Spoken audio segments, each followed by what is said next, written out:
கையில் வைத்து காத்திருந்தால் காலடியில் காத்திருக்கும் நன்றி மிக்க நாய்கள் உள்ள நாடு.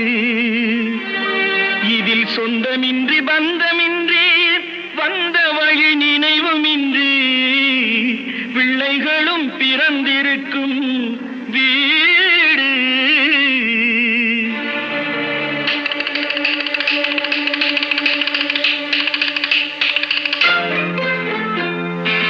ராம நாடகத்தில் 3 தம்பிகளின் உள்ளம் கண்டேனே, நல்ல பாரதத்தில் 4 தம்பிகளை நானும் கண்டேனே.